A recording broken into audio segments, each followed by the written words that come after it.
Hello guys! Welcome back ulit dito sa ating YouTube channel, The Homebase Edit. For today's video guys, pag-uusapan natin, ang daming creator ngayon na nag-post regarding dito sa kitaan sa Facebook Reels. Kahit meron silang millions of views, yung iba umabot ng 20 or more than 20 million views is halos sobrang baba or yung iba talaga is walang earnings. So pag-uusapan natin, ito yung top 3 reason kung bakit nga ba kahit magkaroon tayo ng million of views, is mababa pa rin yung kita natin. Okay? So, number 1, not all views are monetized. Okay, katulad nito guys, merong mga example dito na nakita ko yung mga post nila. Eto, sabi ni RJHTV, magtrabaho, wag mag-content, illusion lang na yayaman ka dito. Again guys, no, marami tayong nakikita mga negative na mga posts or comments regarding sa kitaan ngayon. Sabi mo, sobrang baba.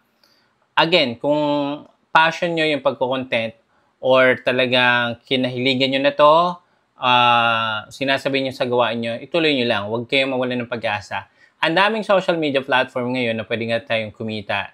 Hindi lang sa ads, pwede rin sa mga sponsorship, deals, products, affiliation, at marami pang iba. So, wag lang kayo mag-focus sa Facebook. Marami pang mga other social media platform na pwede nating i-consider. Okay? So, kung meron kayong mga nakikitang post ng ganyan, at baka maging affected lang kayo or maapektuhan kayo ng post na yan, even sobrang tagal nyo is wala pa rin. Huwag kayo mawalan ng pag-asa guys. As long na gusto nyo yung ginagawa nyo, ituloy nyo yan. And for sure, no, again, hindi lang naman tayo basta-basta magpo-post. Pag-aralan natin yung sistema ng social media, kung paano nga ba natin ma-maximize or ma-leverage yung ating potential or skill sa pagko-content. For example, ito 1.2 million views, 0.21 earnings. Hindi lang naman tayo magbabasa sa isang video na in-upload natin.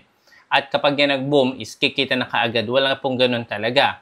Kung na-expect nyo is once na nagkaroon kayo ng viral content or video, may kita na kaagad kayo, hindi po totoo yun. Okay, ako na yung nagsasabi. Dahil meron din tayo millions of views, wala din talagang kita before. Pero, again, alam nyo naman, yung Facebook algorithm is nagbabago, mas dumadami yung creator, so talaga nahati yung ad revenue. At pinaprioritize ni Facebook talaga yung mga content creator, yung mga video talaga na pumapasa or sumusunod sa mga polisiya nito. Like for example, sa partner or content monetization at yung community standard. Dapat yung video natin na pinoproduce natin is pasado sa tatlo na yon. Kung yan po ay may mga pinoportray na pwedeng makasama sa viewers or pwedeng magkaroon ng tawag dito, paglabag sa community, posible po talaga walang kikitain yan. Hindi automatic kahit mag-upload ka lang na kung ano-ano dyan at nag-viral is kikita. Hindi po ganon. Number 1, not all views are monetized. Just because your real video hit millions of views doesn't mean you're chasing in.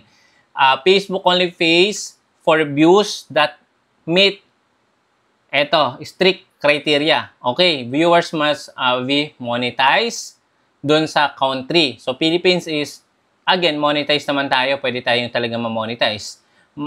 Again, dapat yung video natin is pumasa. Dapat yan is quality. May audio, may tawag dito, may enhancement. Diba? So, dapat talaga pasado. At syempre, pinoportray dun sa video, dapat talaga walang community guidelines. Kasi nga, yan, once na nagkaroon kayong community guidelines, affected po yung lahat ng monetization tools nyo. Yung iba naman guys, ng mga viewers, no, kahit tayo is walang violation sa videos or sa upload natin, yung iba kasi guys, nag-i-skip ka agad. Alam nyo naman, kapag po in-skip ka agad yan, hindi po magpe-play ka agad yung ads. Okay? Yung iba talaga is nakabase sa retention rate at dapat alam nyo po yung tinatawag na hook. Dapat in 3 seconds pa lang ng pag-start ng video nyo is mahook nyo na kagad yung attention ng viewers para tumaas yung retention rate or yung pagtigil ng viewers or followers nyo sa panonood ng video na yon. Okay? So, even if you're viral in India, the Philippines, or Africa, if Facebook doesn't consider those views monetizable, your earnings stay flatline. So, again, nakabase po kung ano yung mga pinoproduce nating mga video content. Yun po yung number 1. Okay? So, yung number 2 naman, guys, alam nyo naman, again, Si Facebook hindi naman automatic yan magbabayad ka agad ng revenue.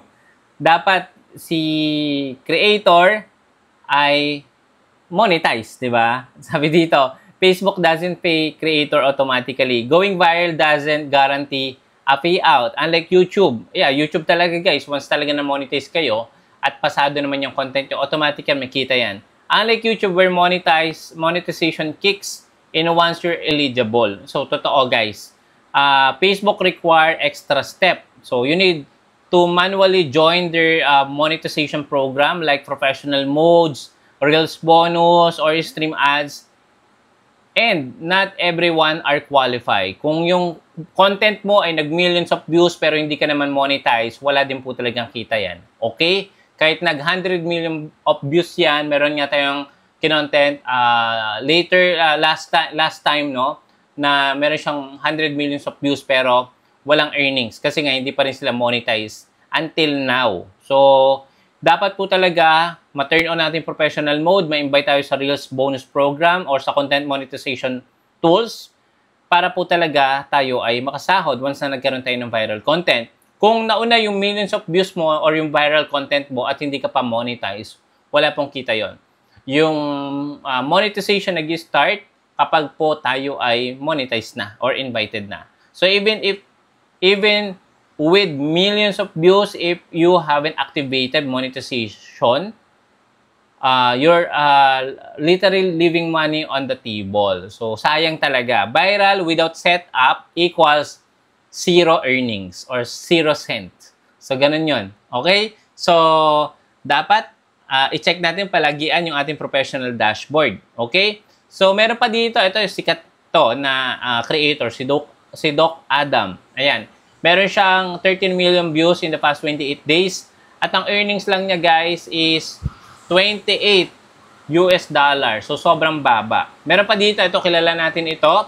Palagi ko itong sinusubaybayan sa Facebook Reels. Si Christian Rancap Basco na meron siyang 21 millions of views. As of this recording, guys, umabot na yan ng almost 30,000 views na siguro yan.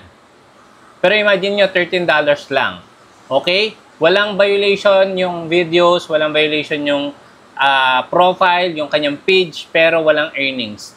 I don't know kung talagang bumaba na yung kitaan kay Facebook, pero meron naman tayo nakikita talaga na kahit mababa yung kitaan, pero ang laki pa rin ng kinikita. So, hindi ko talaga mabibigay dito sa video na to kung ano nga ba talaga yung dahilan kung bakit yung iba is malaki kinikita, yung iba is wala, kahit millions of views. Pero, ito nga yung top 3 reason. Number 1, syempre, dapat yung video is pasado. Number 2, dapat monetize ka na.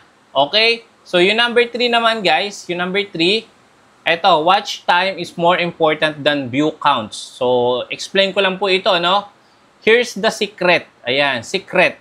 Facebook doesn't pay you for views. It pays for engagement plus retention. Okay. Again, Facebook, hindi siya nagbabase sa views ngayon. Nagbabase si Facebook sa engagement plus retention. Okay? A real video with 1 million views that people scroll fast 2 seconds. Sample, yung millions of views is napanood ng isang content pero swipe niya kaagad ng 2 seconds nakalipas. So, walang count na ads yun. Okay?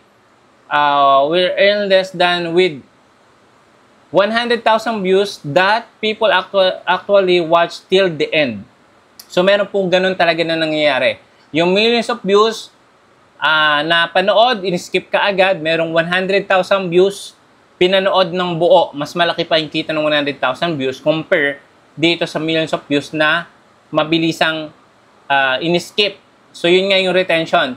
Yung tagal or yung pag-stay ng viewers sa video natin. Okay, so bottom line, Facebook might be showing your reels to the world. So, totoo naman, kapag nag-viral tayo, papakita ng Facebook yan kahit sa panig ng mundo. But, if you're not in the right program, targeting the right audience, and getting the right watch time, you're building a brand, not a bank account. So, totoo naman yon. So, again, bottom line din talaga dito, hindi lang po talaga si Facebook yung pwede nating i-consider na kumita ng malaki dito sa social media. Pwede natin i-consider yung iba pang social media platform para mag-leverage at para talaga kumita ng malaki dito sa social media kung gusto niyo i-full time. Well guys, katulad ko, share ko lang, nag-start nga tayo dito way back 2022.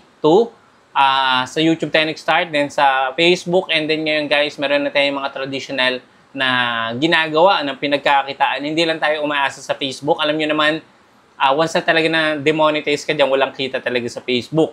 Pero it doesn't mean hindi ko kayo dinedemotivate. Gusto ko lang talagang i-share sa inyo yung katotohanan.